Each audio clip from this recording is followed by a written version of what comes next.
Eles não seguem o padrão, não têm medo do risco, não seguem regras, não pedem permissão. Ser milionário não é sobre sorte, é sobre mentalidade, coragem, obsessão. É muito menos arriscado do que você projetar uma vida para depender do INSS. Prepare-se para enxergar o mundo como os milionários enxergam. É fato que existem muitos fatores que acontecem na nossa vida que são verdadeiras bênçãos, né? Verdadeiros presentes que você recebe, como características genéticas, como você ter nascido numa boa família. Quando eu digo boa família que não seja equilibrada, não é? Mesmo que seja família simples do ponto de vista financeiro e social, como é o meu caso, por exemplo, mas meus pais viviam juntos, não é? Eu tinha pai e tinha mãe.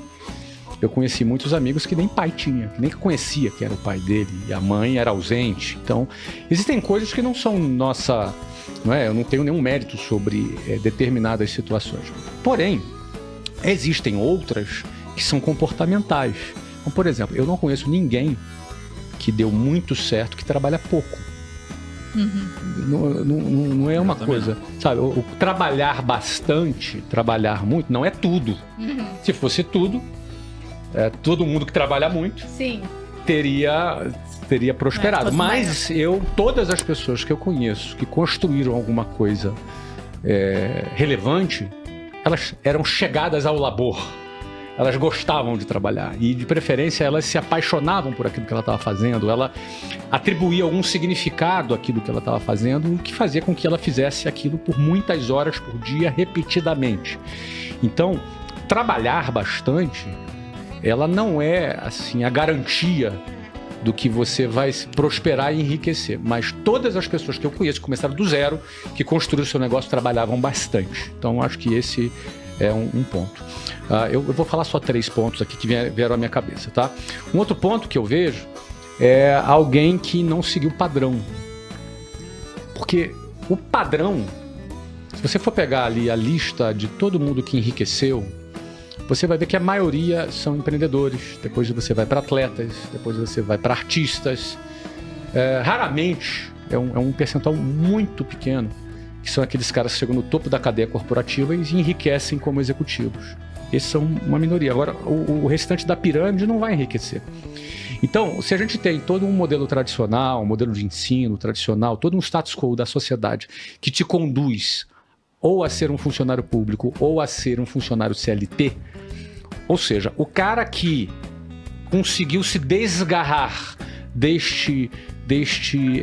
desta linha de montagem e teve a coragem de, cara, sei lá, ser um atleta, porque o cara para ser atleta tem que ter coragem. Sim. Um atleta sempre tem aquela pergunta, pô, legal, você joga futebol, né? E você trabalha com o quê? Geralmente é assim, é igual artista. Pô, não, você canta, pô, legal, e você trabalha com o quê? Não é? Ou seja, durante um bom tempo, um atleta e um artista convive com olhares atravessados, convive com olhares desconfiados de como quem pensa que ele é um vagabundo, você entendeu? E ele tem que ter uma convicção muito grande durante um período para conseguir atravessar esse processo, até ele começar a ter um resultado e ser reconhecido.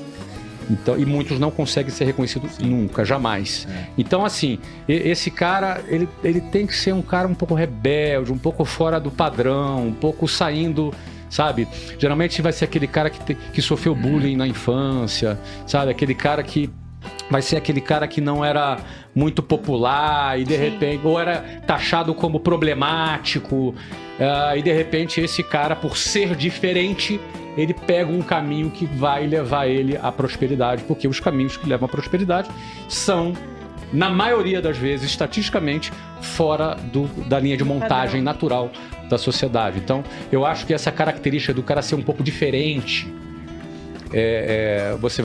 eu percebo nas pessoas que se deram muito bem, que cresceram, você vai ver alguma história ali desse cara, ou é de bullying, ou é de diferente, ou foi expulso da escola, ou alguma coisa diferente, não é? O muito certinho, o inteligentão muito certinho, geralmente vai trabalhar pro problemático.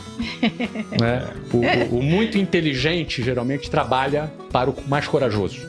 É verdade. E o mais corajoso é o fora do padrão, porque o padrão é diferente. Então, eu também citaria essa característica aí que tem.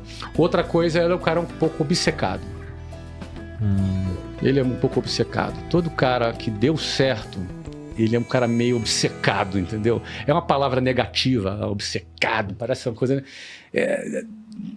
pode não ser saudável em alguns momentos, não é? Mas ele é um cara que não tira as coisas facilmente da cabeça. Ele é meio obcecado com aquilo. Ele acorda pensando naquilo, ele dorme pensando... São características que me vieram à mente agora de pessoas que eu conheço que deram certo. Você percebe essas características em comum. Sim. Pensando nas pessoas que eu conheço que deram certo, Todas eu acho que têm um pouco todas disso. têm É verdade. um pouco, não muito. Ou muito disso, Na verdade, né? essa questão Trabalham de obsessão, muito, de pensar... Quebra de padrão, são diferentes, tem alguma coisa diferente. Exatamente. São obcecados pelaquilo que fazem. Eu pensei no pessoal mais inteligente que estudou comigo. A maioria acabou trabalhando pra alguém, no final.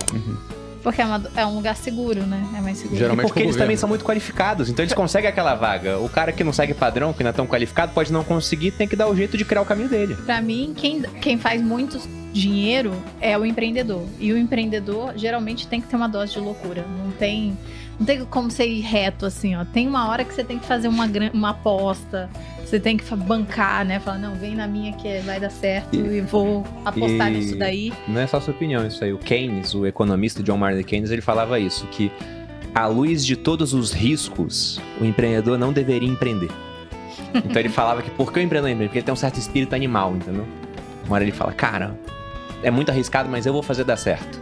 E aí um monte de gente não dá certo. Mas tem um cara que dá certo. Permita-se interromper um pouquinho, Perini. O que acontece? É verdade. Eu acho sim que empreender é muito arriscado. 80% das empresas que abrem quebram em menos de 10 anos, segundo o IBGE. Então, é estatisticamente comprovado que é arriscado. Mas, cara, eu acho que... Matematicamente é muito menos arriscado do que você projetar uma vida para depender do INSS que vai quebrar, que é uma pirâmide financeira. Mediocridade. Você tá entendendo? Eu digo que ele não é arriscado, ele é certeza. Porque risco é aquilo que você não conhece, eu né? troco a certeza do fracasso pela possibilidade do sucesso. Onde é que está o maior risco aqui? É a certeza do fracasso está o maior risco. Então, é que a sensação de seguir a manada dá uma falsa sensação de segurança. Sim. Mas se você analisar friamente, arriscado era ficar andando de ônibus. Arriscado era você depender da sua aposentadoria num modelo que está fadado ao colapso, entendeu? Sim. O que você acha, Thiago? Cara, animal, assim, essa reflexão Já de vocês. mudou de Animal. Não. Na verdade, eu tô pegando que eu... É muito engraçado. Toda vez que eu venho no podcast de vocês, acho que eu venho com um certo... Dentro de mim... Você tá com ódio, é eu isso? venho com algum tipo de... Eu preciso pôr alguma coisa pra fora. Eu acho Então que eu venho vai dia... Uma sessão de terapia, sabe assim? Vamos lá. Mas pegando o que o Flávio tá falando, o que me veio aqui é que o cara que fica milionário, a mulher que fica milionária, ele é como um carro que é abastecido com combustível diferente. Então, assim, o combustível de quem fica milionário é diferente. É a mesma pessoa, mas ele é abastecido com combustível diferente. E eu acho que quem fica milionário no Brasil é alguém que é abastecido com ódio, raiva ou uma obsessão e muito tesão, assim, por alguma coisa. Eu acho que essa pessoa fica rica. As outras pessoas, na minha opinião, elas têm muito mais dificuldade de atingir algum resultado muito diferente. Por quê? Porque se a gente for olhar sob a ótica de uma pirâmide financeira no Brasil ou no mundo, você sempre vai ver que no topo da pirâmide você tem poucas pessoas muito ricas e você tem uma base da pirâmide com muita gente que não tem um grande patrimônio. O que a gente enxerga numa pirâmide dessa? A gente vê que a minoria vai chegar num grande resultado, mas a maioria pensa da mesma forma. Então, para essa pessoa ter um resultado diferente das outras, ela vai ter que fazer alguma coisa diferente das outras. E para ela fazer alguma coisa diferente das outras, ela vai ter que se fazer perguntas diferentes das outras. E ela vai ter que criar afirmações também diferentes das outras. Então, para mim, quem de alguma forma fica milionário é quem faz a segunda pergunta. A primeira pergunta é a que todo mundo faz. Agora, a segunda pergunta é a que pouca gente faz. Então, a segunda pergunta seria esse segundo grau de pensamento, mas talvez de uma forma menos filosófica e muito mais instintiva. Porque quando o Flávio falou do cara que sofre bullying ou tem algum pensamento diferente, eu também, as pessoas que eu conheço que são ricas, elas têm um probleminha, cara. Elas têm alguma coisinha diferente. Ela se veste diferente, ela pensa diferente, ela fala diferente, ela tem trejeitos diferentes e ela tem uma visão não convencional do mundo. Então, por exemplo, eu refleti muito nos últimos anos sobre saúde na minha vida. E eu tendo a pender um pouco mais pro lado de que a pessoa que fica milionária não é uma pessoa saudável em termos de corpo, em termos de saúde, em termos de médicos e hospitais. Porque eu atingi resultado financeiro, pelo menos, abrindo mão de boa parte da minha saúde. Vou escrever aqui, doente. Mas é mais ou menos isso. A Não pessoa tô zoando, chega cheia de mas eu problema. entendo, eu Chega com falta de entendi o cabelo, raciocínio. acima do peso. Ela abriu mão Gordura. numa área pra ganhar na outra. Exato, porque assim, a gente tá falando sobre hábitos milionários, não é? Sim. Eu não tô falando sobre felicidade, por exemplo. Eu não tô falando sobre saúde, eu tô falando sobre dinheiro, pô. Sim. E quando eu falo de dinheiro, o que eu vejo? Eu vejo a pessoa trabalhando mais que todo mundo, na força do ódio, cara, querendo fazer alguma coisa diferente, ali no limite do que é possível e abdicando de todas as outras coisas. Então, quando eu vejo aqueles vídeos que falam que, cara, você precisa ter uma rotina matinal de entrada de 2-3 horas de manhã, você precisa meditar, você precisa tomar água, banho de água gelada, né, no gelo, aí você precisa malhar mais 1 hora, aí você precisa ler mais 30 minutos de um livro, aí você precisa organizar toda a sua agenda, aí você precisa ir levantar a cada 30 minutos, tomar a sua água na temperatura específica, fazer a sauna não sei como, ler um livro por semana, sabe assim? Não assiste televisão, você precisa fazer network e conhecer gente melhor do que você. Cara, eu fiquei rico sem fazer nada disso. Só que hoje eu faço quase tudo isso. Então veja, não foi isso que me enriqueceu, não é isso que enriquece as pessoas. Sim. O Flávio não enriqueceu assim. O Flávio, aliás, escreveu mais livro do que leu, eu acho, né, Flávio, no começo da sua jornada, não é? Então assim, eu não acho que essas coisas enriquecem. O que eu acho que enriquece é o seguinte, é você abdicar de quase tudo que as pessoas que hoje são ricas falam que você deveria fazer exatamente o contrário, porque elas não ficaram ricas fazendo isso. Elas ficaram ricas trabalhando igual um cavalo, acordando cedo pra caramba, dormindo tarde. Elas não ficaram ricas abrindo mão do açúcar, não ficaram ricas abrindo mão da fritura, elas não ficaram ricas,